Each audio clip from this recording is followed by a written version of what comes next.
মা আয়েশা বলেন, ইয়া রাসূলুল্লাহ, আমি ভাবছিলাম কি আমার আব্বা আবু বকরের নেকি নি এই কিসিমের হয়।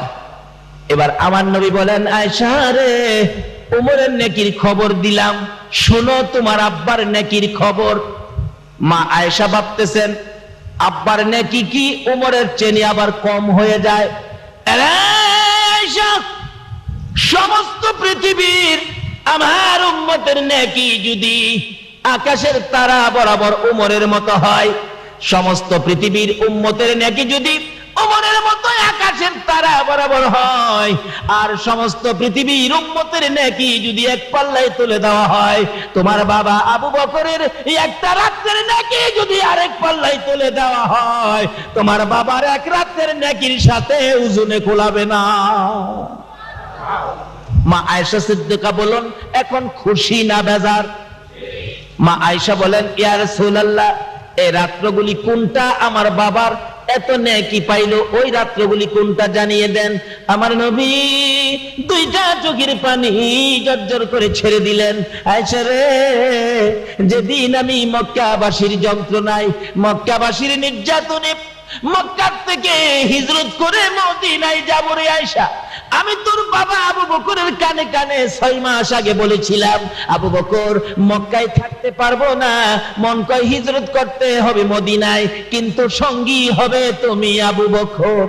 রে আয়েশা, ওই দিন থেকে 6 মাস পর তোমার বাবা আবু বকরের ঘরের দরজায় গভীর রাত্রে যাইয়া আওয়াজ দিয়ে ডাক দিয়েছিলাম, আবু বকর সঙ্গে সঙ্গে জবাব দিলেন, লাব্বাইকা ইয়া রাসূলুল্লাহ, আপনার গোলাম হাজির।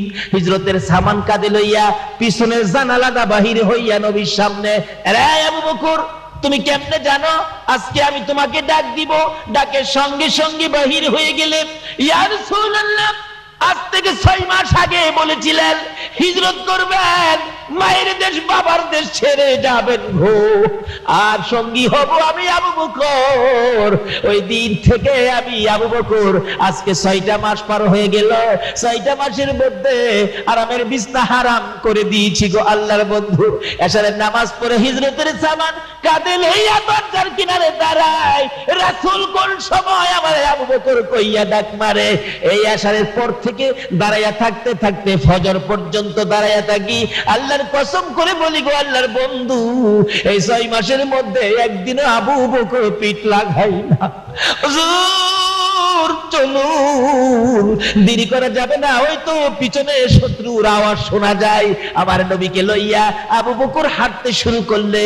রাসূল বলেন, আবু বকর রে, সন্তানের মায়া করলি না, বাড়িঘরের মায়া করলি না, আমি নবীর মায়ায় সব ছেড়ে রওনা হয়ে গেলি।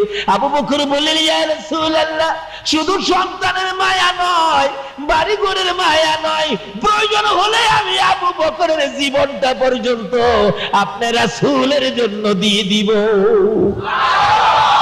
রে আয়েশা, তোর বাবা আমি নবীর ভালোবাসায় যে রাত্রগুলো কাটাইছিল, এর এক একটা রাত্রের বিনিময় আমার আল্লাহ এই পরিমাণ নাকি আবু বকরকে দান করেছে। আবু বকর নবীকে কেমন ভালোবাসতো, এই আবু বকর বেহেশতে না গেলে কেউ যাইতে পারবে না। আবু বকর কেমন ভালোবাসতো, আল্লাহু আকবার। আবু বকর আমার নবী যখন দুনিয়া থেকে বিদায় হয়ে গেলেন, মদিনার শাসক ক্ষমতা তার হাতে যখন এসে গেল, সাহাবীদেরকে নিয়ে মাঝে মাঝে যখন মিটিং করতে বসতেন, পরামর্শ করার জন্য বসতেন, এমনি সময় কোন কোন সাহাবীরা নাকের মধ্যে কাপড় দিয়ে চাপায়া ধরে বলতো, কার কাছ থেকে জানি কলিজা পুরা গন্ধ আসতেছে। আবু বকর দুইটা চোখের পানি জর্জর করে ছেড়ে দিয়ে বলতেন, সাহাবীরা রে, কারো কাছ থেকে কলিজা পুরা গন্ধ আসতেছে, জিজ্ঞেস করতেছো, অন্য কারো কাছ থেকে নয়, আমি আবু বকরের কাছ থেকে গন্ধ আসে। যেদিন আমি আবু বকর এই দুইটা চক্ষু দিয়ে রাসূলকে দেখি না রে, ওই রাসূলের বিরহের যন্ত্রণার আগুনে পড়তে পড়তে আমি আবু বকরের কলিজাটা ছাই হয়ে গেছে। আবু বকর এই নবীর এই ভালোবাসা দিয়েছে, যেই নবীকে ভালোবাসা দেওয়ার জন্য আল্লাহ বলেছে, বলুন এই নবীর ভালোবাসা দিতে পারলে লাভ হবে না লস হবে? আবু বকর যেদিন দুনিয়া থেকে বিদায় হয়ে যাবেন, সঙ্গীদেরকে বলতেছেন, ও সঙ্গীরা, আমি যে নবীকে ভালোবাসতাম, নবীর জন্য যে আমি পাগল ছিলাম, আমার ভালোবাসায় নবী খুশি হয়েছে কিনা, নবী আমার পক্ষে আসছে কিনা, আমার আল্লাহ আমাকে ভালোবাসছে কিনা, আল্লাহ আমার পক্ষে আসছে কিনা, তোমরা প্রমাণ করে দিও। কিভাবে প্রমাণ করব? আমি যখন মৃত্যুবরণ করব, আমাকে গোসল দিয়ে কাফন পরাইয়া জানাজা শেষ করে নবীজির রওজার পাশে আমি আবু বকরের লাশ রাইখা দিয়া একজনে ডাক দিয়া জিজ্ঞেস করো, নবী গো, তোমার আবু বকরকে কোথায় দাফন করব বলে দাও। নবী যেখানে বলে সেখানে দাফন কইরো। আর নবী যদি রওজার থেকে কোনো কথা না বলে রে সঙ্গীরা, তাহলে মনে করবি আমার ভালোবাসায় রাসূল খুশি হয় না। যেখানে মনে চায় তোমরা আমি আবু বকরকে সেখানে ফেলে দিও। আবু বকর মৃত্যুর পরে গোসল দিয়ে কাফন পরাইয়া জানাজা শেষ করে নবীজি রওজার পাশে নিয়ে রাখলেন। হযরতে আলী রাদিয়াল্লাহু তাআলা আনহু পাশে দাঁড়াইয়া ডাকতেছে, ইয়া রাসূলুল্লাহ, আল্লাহর নবী গো, আপনার আবু বকর আপনার পায়ের নিচে হাজির, বলুন কোথায় দাফন করব।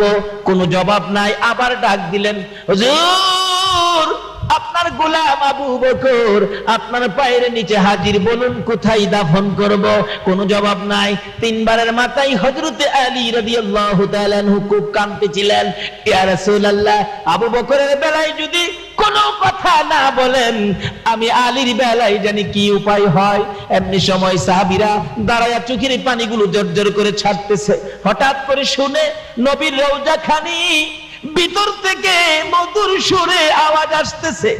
আমার নবী রওজার ভিতর থেকে মায়ার সুরে ডাকতেছে, আলী, আলী রে, কই রে, হ্যাঁ আলী, কই রে আমার আবু বকর, আমার হিজরতের সাথী কই রে, আমার গুহার সাথী কই রে, দে দে আমার আবু বকরকে আমি নবীর পাশে দাফন করে দে। এই নবীর ভালোবাসায় লাভ হয় না, লস হয়। আরে নবীর প্রেমের পাগল যারা প্রেম খেলা খেলে, বলুন নবীর প্রেমের, নবীর প্রেমে ওয়াস করনি দন্ত দেয় ফেলে, নবীর প্রেমে ওয়াস করনি দন্ত দেয় ফেলে, নবীর প্রেমের পাগল যারা প্রেম খেলা খেলে, হাইরে নবীর প্রেমের পাগল। সে আবু বকর নবীর পাশে ঘুমিয়েছে।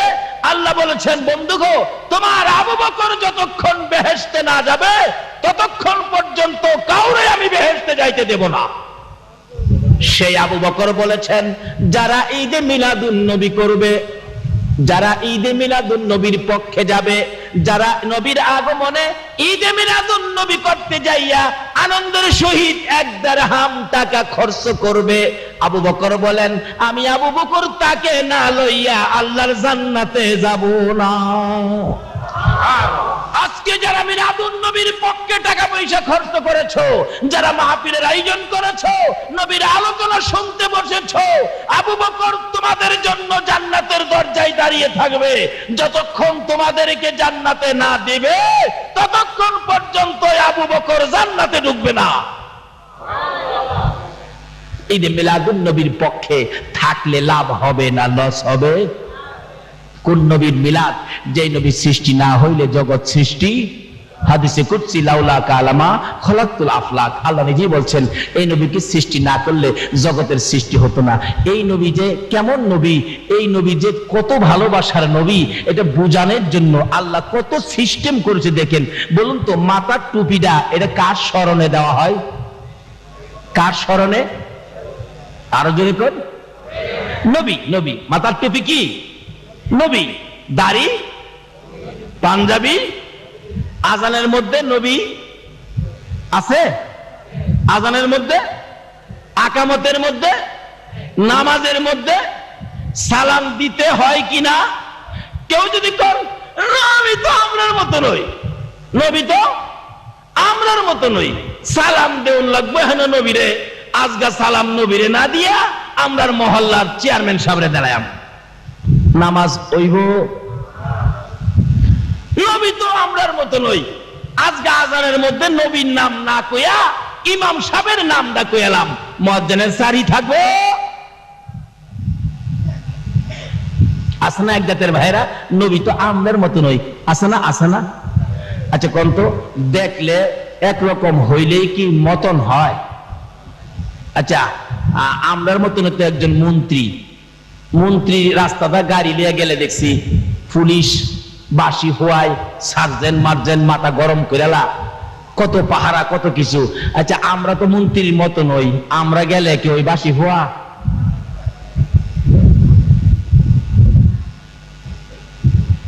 আমার নবী পায়খানা মুবারক আদায় করে আসলে মা আয়েশা সিদ্দিকা গেল দেখার জন্য নবীর, আল্লাহর নবীর পায়খানা মুবারকের রংটা জানি কি মন একটু দেখায়।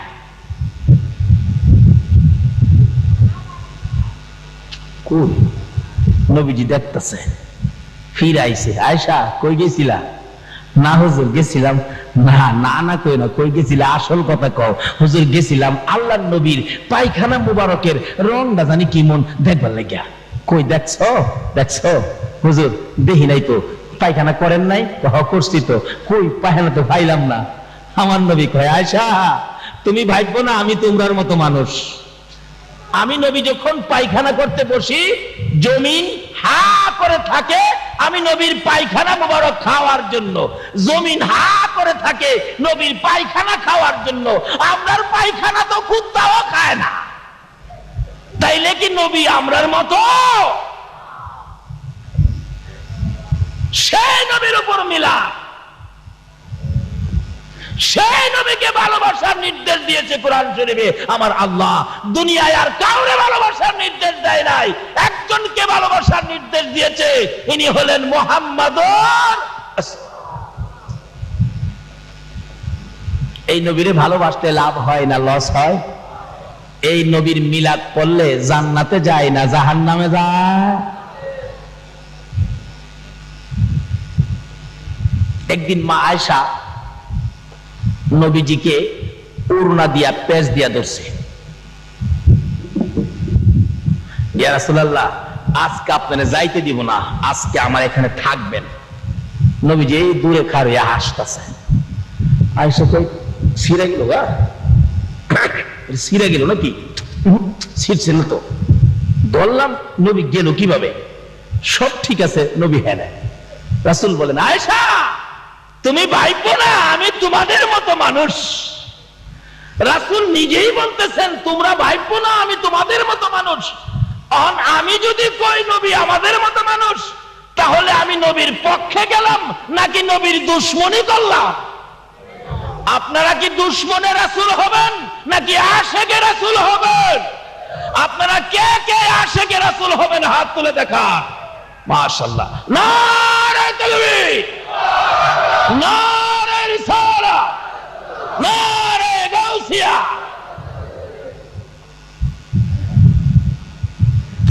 বাবারা আসুন, আমি শেষ পর্যায়ে চলে আসলাম। এই নবীকে চিনানোর জন্য আল্লাহ যে কত সিস্টেম করেছেন, এই নবীর মিলাদ বুঝানোর জন্য আমার আল্লাহ নিজে ফেরেশতাদেরকে নিয়ে বলুন দুরুদ সালাম আল্লাহ আমার নবীর উপর প্রেরণ করতেছে কিনা।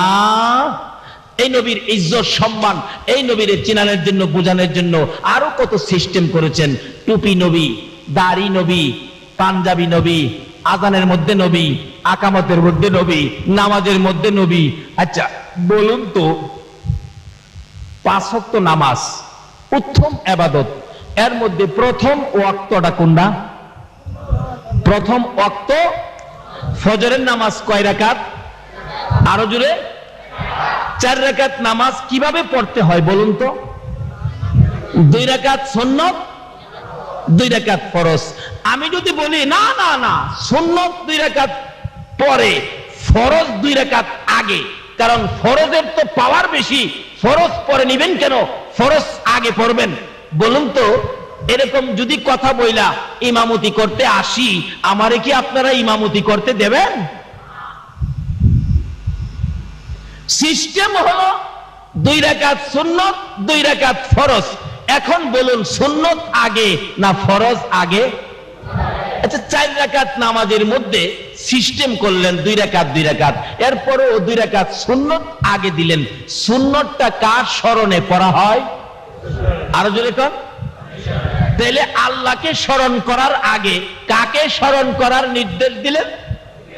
আল্লাহ বুঝাইতে চায়, এই নবী যদি না হইতো নামাজ, এই নবী যদি না হইতো মসজিদ মাদ্রাসা, এই নবী যদি না হইতো খানায়ে কাবা পর্যন্ত,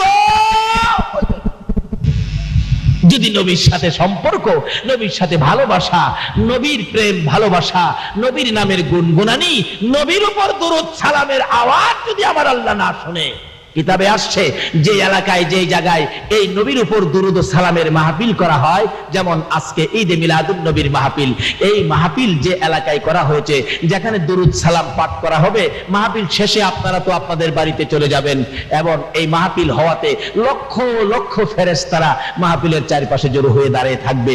মাহফিল শেষে ফেরেশতারাও বাড়িতে যাইতে চাইলে আমার আল্লাহ বলবেন, ফেরেশতারা ওই মানুষগুলি বাড়িতে যাক, তোমরা যাইও না, তোমরা কই যাইবা, তোমরা এখানে থাকো। খোদা গো, মাহফিল তো শেষ, মাহফিল শেষ হইলেও আমার হাবিবের উপর যে জায়গাটার মধ্যে দুরূদ সালাম পাঠ করা হয়েছে, এই জায়গাটার ইজ্জত বাইরা গেছে। তোমরা এই জায়গাটারে আমার হাবিবের উপর দুরূদ সালামের কারণে এই জায়গাটারে তোমরা 40 দিন পর্যন্ত জিয়ারত করতে থাকো। তাহলে এই নবীকে চিনা, এই নবীর উপর মিলাদ, দুরূদ সালাম পাঠ করা, নবীর পক্ষে থাকা, নবীকে ভালোবাসা দেওয়া আমাদের দরকার আছে কি না?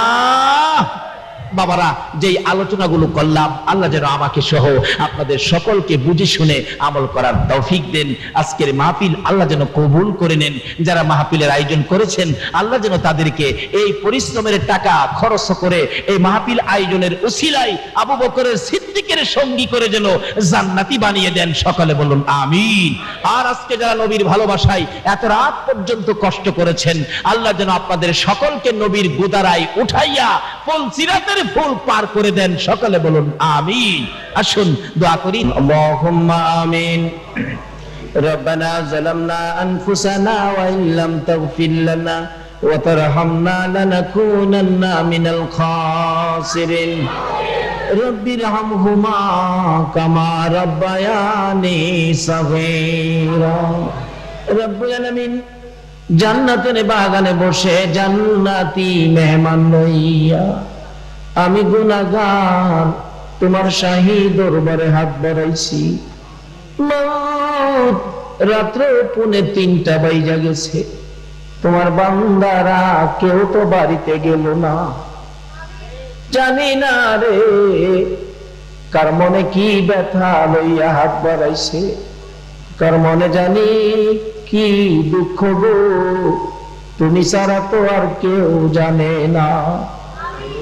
মাবুদ, একটা কথাই আমি জানি, জীবনে যা গুনাহ করেছি সকল গুনাহগুলো লইয়া তোমার কাছে হাত বাড়াইছি। মাবুদ, এত পাপ করেছি তোমার কাছে হাত বাড়াইতে লজ্জা লাগে গো আল্লাহ। আজকে সাহস পেয়েছি তোমার ওলি গাউসে পাকের দোহায়, গাউসে পাকের ফাতিহা ইয়াজদাহমের উপলক্ষে তোমার কাছে হাত বাড়াইতে সাহস পেয়েছি। আর একটা সাহস পেয়েছি, তুমি যার প্রেমে সব বানাইছো, যার উপর দুরূদ সালাম প্রেরণ করতেছো, ওই নবীর উপর দুরূদ সালাম মদিনা পাঠাইছি গো আল্লাহ। মাবুদ, আমাদের দুরূদ সালাম গুলো পাখির মতো উড়াইয়া উড়াইয়া দয়ার নবী মায়ার নবীর রওজা তাহারে পৌঁছাইয়া দাও। মাবুদ, ফাতিহা ইয়াজদাহম উপলক্ষে এই মাহফিল উসিলা করে, মিলাদুন নবী উপলক্ষে এই মাহফিল উসিলা করে, দুরূদ সালাম উসিলা করে আমরা যারা হাত বাড়াইছি, জানি না জীবনে আর কতদিন হাত বাড়াইতে পারবো। জানি না কবে জানি এই দুইটা হাত সাদা কাফনের ভিতরে ঢুইকা যায়, কবে জানি এই দুইটা হাত পচে গলে মাটির সাথে মিশা যায় গো আল্লাহ। ওই দিন আসার আগে আমরা যারা হাত বাড়াইছি, এই মাহফিলের উসিলায় আমাদের তামাম জিন্দেগীর গুনাহগুলো ক্ষমা করে দাও গো আল্লাহ। মাবুদ ক্ষমা চাইলাম জীবনের গুনাহ, ক্ষমা যদি না করো কবে জানি মওতের চিঠি দিয়ে আজরাইল পাঠাইয়া দাও, কবে জানি বড় বাড়ি বড় ঘর সুন্দর বিছানা থেকে চারজনে ধরে ধরে টাইনা টাইনা বাহির করবে, উঠানের কিনারে পর্দা টানাবে, নাকে কানে তুলা লাগাবে, বড়ি পাতার গরম পানির গোসল করাবে, আদরের বাবার জামা কাপড় গুলো সুকেসের মধ্যে সাজাইয়া রাখবে, সন্তানেরা বাবার জামা বুকে লইয়া বাবা বাবা কইয়া কাঁদবে। ওই দিন আসার আগে আমরা যারা হাত বাড়াইছি এই মাহফিলের উসিলায় আমাদের সবাইকে তুমি মাফ করে দাও। মাবুদ, জীবনের গুনাহ মাফের আসার দরখাস্তের পর আর একটা দরখাস্ত করি, তুমি কিন্তু রাগ হইও না। মাবুদ, পৌনে 3টা বাজে যারা এই মাহফিল কষ্ট করে বসে 2টা হাত বাড়াইছে, আমি জানি না রে কার জানি মা নাই রে, মা মা মা কার জানি নাই, কার জানি বাবা নাই, বাবা কইয়া ডাক দেওয়ার সুযোগ কার জানি নাই। বাবা মাথার গাম পাতায় ফালাইয়া রোজগার করে খাওয়াইতো, সারাদিন পরিশ্রম করে সন্ধ্যা হতো বাড়িতে যাইতে, বাড়িতে যাইয়া যদি বাবা ভাত খাইতে বসছে, সবকিছু খাওয়ার পর বাবা দুধ ভাত নিয়েছে, দুধ দিয়ে ভাত মেখে খাইতে চাইলে আমরা তো বাবার চারিদিক ঘেরাও করে বসেছি, বাবা এত কষ্ট করার পরেও দুধ ভাত নিজের মুখে দেয় না, দুধের সবগুলো ভাত রে বাবা সন্তানের মুখে মুখে বাইটা দিত। এই বাবা কার জানি রে অন্ধকার কবরে ঘুমিয়ে আছে, ওই মা কার জানি কবরে গো, যেই মা ছোট্ট কালে মায়ের পাশে ঘুমাইতাম, একটু পরে পরে মা সন্তানের নিচে হাত বাড়াইতো, যদি প্রস্রাব করে দিতাম মা প্রস্রাবের খাতা বদলাইতো, আবার প্রস্রাব করেছি আবার বদলাইছে, আবার প্রস্রাব করেছি, খাতার অভাবে মা ভিজা জায়গায় শুইয়া গো আমার মতো সন্তানকে শুকনা জায়গায় শুয়াইতো। ওই জায়গায় যখন প্রস্রাব করেছি মা খাতার অভাবে নিজে ভিজা জায়গায় শুইয়া তোমার আমার মতো সন্তান মা টাইনা টাইনা বুকে রাখতো রে। হে মা বাবা কার জানি কবরে গো আল্লাহ, এই মুহূর্তে ওই সকল মা বাবার কবর গুলো জান্নাতের বাগান বানাইয়া দাও। মা বাবা যার দুনিয়াতে আছে হায়াত বাড়িয়ে দাও, মা বাবা কেমন জিনিস বোঝার তৌফিক ছেলে মেয়েদেরকে দান করে দাও। আল্লাহ দাদা দাদি নানা নানি শ্বশুর শাশুড়ি আলী আওলাদ বংশধর মই মুরব্বি পাড়া প্রতিবেশী খানদানবাসী মহব্বতী, খাস করে এই এলাকার জমিনের নিচে এই চান্দগাঁও জমিনের নিচে যত মোমেন মোমেনাত ঘুমিয়ে আছে এই মাহফিলের উসিলায় সকলের কবর তুমি জান্নাতের বাগান বানাইয়া দাও। মাবুদ রে, যে সোনার ছেলেরা এত বড় মাহফিলের আয়োজন করেছে রে আল্লাহ, দিনের পর দিন পরিশ্রম করেছে, প্যান্ডেলের কাজ যখন শুরু হয়ে গেছে যুবকগুলো প্যান্ডেল কিভাবে সুন্দর হবে আইসা কাঁচা কাচি দাঁড়াইয়া দাঁড়াইয়া দেখতো। বিকাল হয়ে গেছে 4টা বাজে, মা খবর পাঠাইছে আব্দুর রহমান, আব্দুল গাফফার, আব্দুল মান্নান তোমরা কি খানা খাইবা না? এই যুবকেরা বাড়ির খবর পাঠাইতো মা মাহফিলের প্যান্ডেলের কাজ শেষ হয় নাই গো মা রে মাবুদ, এত পরিশ্রমের জান্নাতের বাগান যুবকদের আয়োজিত মাহফিল আজকে দি বিদায় হইয়া যায়। যে যুবকেরা মাহফিলের জন্য কষ্ট করেছে আল্লাহ গো তুমি যুবকদেরকে কবুল করে নাও। হাসাইন আর হুসাইনের মতো নবীর আদরের বানাইয়া দাও গো আল্লাহ। এই মাহফিল কমিটির সকল যুবকদের গলায় নবীর প্রেমের মালা পরাইয়া দাও গো আল্লাহ। তাদের বংশধরময় মুরব্বী যারা কবরে গো, মাহফিলের উসিলায় সকলকে তুমি মাফ করে দাও। ইয়া আল্লাহ, এই মাহফিলে যারা সাহায্য সহযোগিতা করেছে, বুদ্ধি পরামর্শ দিয়েছে, দূর দূরান্ত থেকে মাহফিলে শরীক হয়েছে, মাওলানা সকলকে তুমি কবুল করো, সকলের মনের আশা পুরা করে দাও গো আল্লাহ। এই মাহফিলে যারা সাহায্য সহযোগিতা করেছে, দূর দূরান্ত থেকে শরীক হয়েছে, সকলকে তুমি কাল কিয়ামতে নবীর গুদারায় উঠাইয়া ফুলসিরাতের ফুল পার করে দিও গো আল্লাহ। আয় মাবুদ, এই মাহফিলে যে আশায় হাত বাড়াইছে সকলের মনের আশা পুরা করো। আমাদের মধ্যে যারা বিমার শেফা করে দাও গো আল্লাহ। ইয়া আল্লাহ, কাশেম সহ এখানে কাগজে 3-4টা নাম দিয়েছে মাবুদ গো, ওই নামের ব্যক্তিদেরকে সহ ইয়া আল্লাহ সবাইকে তুমি মাফ করো। ইয়া আল্লাহ, যত বিমারি আছে বিমারিকে শেফা করে দাও গো আল্লাহ। হসপিটালে যাইতে হবে এমন রোগ কাউকে দিও না গো আল্লাহ। হসপিটালে যাওয়ার রোগ যদি কারো থাকে, এই মাহফিলের উসিলাই, গাউসে পাকের ফাতিহা ইয়াজদাহুমের উসিলাই, তোমার নবী দয়ার নবী মায়ার নবীর মিলাদের উসিলাই, ইয়া আল্লাহ ওই হসপিটালে যাওয়ার রোগগুলি তুমি মাফ করে দাও গো আল্লাহ। আমাদের মধ্যে যারা অভাবী, অভাব দূর করে দাও। আমাদের মধ্যে যারা অশান্তিতে আছে, শান্তি দান করে দাও। আমাদের মধ্যে যারা নামাজি, নামাজ কবুল করে লও। যারা নামাজ পড়ে না, নামাজের বুঝ দান করে দাও। বেনামাজি বানাইয়া সাদা কাফন গায়ে লাগাইও না গো আল্লাহ। যারা মদিনা যাওয়ার পাগল, পাখির মতো উড়াইয়া মদিনা লইয়া যাও গো আল্লাহ। সোনার মদিনার দয়ার নবীর রওজা না জিয়ারত করাইয়া এই মাহফিলের কাউকে তুমি সাদা কাফন গায়ে লাগাইও না। ইয়া আল্লাহ, যারা ব্যবসা করে ব্যবসায় বরকত দাও। যারা চাকরি করে পদোন্নতি দান করে দাও। যারা গৃহস্থী করে জমির ফসলে বরকত দাও। যারা বিদেশ থাকে গো, সহি সালামতে রাখো গো আল্লাহ। যারা বিদেশ যাবে মনের আশা পুরা করে দাও। যারা লেখাপড়া করে লেখাপড়ায় বরকত দাও। যারা পরীক্ষা দিয়েছে দিবে কামিয়াবি দান করে দাও।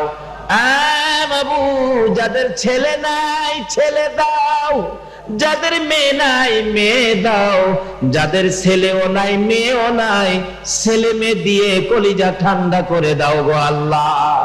ইয়া আল্লাহ, যাদের রুজি রোজগারের ব্যবস্থা নাই, রুজি রোজগারের ব্যবস্থা করে দাও। মাবুদ রে, শেষ দরখাস্ত, মাহফিল শেষে যারা যেখানে যাবে সহি সালামতে পৌঁছাইয়া দিও গো আল্লাহ। হ্যাঁ মাবুদ, আজকের মাহফিল তোমার কুদরতি হাতে আমানত করে গেলাম। এই মাহফিল টুকুন কিয়ামত পর্যন্ত তুমি কায়েম রাখো গো আল্লাহ। ইয়া আল্লাহ, খাস করে জনাব সভাপতি সাহেবের হায়াত বাড়িয়ে দাও। এই এলাকার সকল সুন্নি আলেম ওলামাদের হায়াত বাড়িয়ে দাও। এই মাহফিল কমিটির যুবকদের হায়াত বাড়িয়ে দাও। এত রাত পর্যন্ত যারা কষ্ট করেছে সকলকে তুমি নেক হায়াত বাড়াইয়া দাও। মাবুদ রে, যাদের ছোট্ট ছোট্ট ছেলে মেয়ে আছে, ছেলে মেয়েদেরকে অকালে মৃত্যু দিও না। মা বাবার কলিজায় আগুন জ্বালাইও না। ছেলে মেয়েদের মুখে এতিমের দাগ লাগাইও না। ছেলে মেয়েদের মা বাবার হায়াত বাড়াইয়া দাও। ইয়া আল্লাহ, যতগুলো দরখাস্ত করলাম মাহফিলের উসিলাই, দুরূদ ও সালামের উসিলাই, ইয়া আল্লাহ গাউসে পাকের শরণে ফাতিহা ইয়াজদাহুমের উসিলাই আমাদের সবগুলো দরখাস্ত কবুল আর মঞ্জুর করে গো আল্লাহ। মাবুদ, এই পর্যন্ত যা আলোচনা হয়েছে আজকের মাহফিলে, আমাকে সহ সকলকে তুমি আমল করার তৌফিক দাও গো আল্লাহ। ওয়াসাল্লাল্লাহু তাআলা আলা খায়রি খালকিহি মুহাম্মাদিন ওয়া আলা আলিহি ওয়া আসহাবিহি আজমাইন বিহাক্কি লা ইলাহা ইল্লাল্লাহু মুহাম্মাদুর রাসূল সাল্লাল্লাহু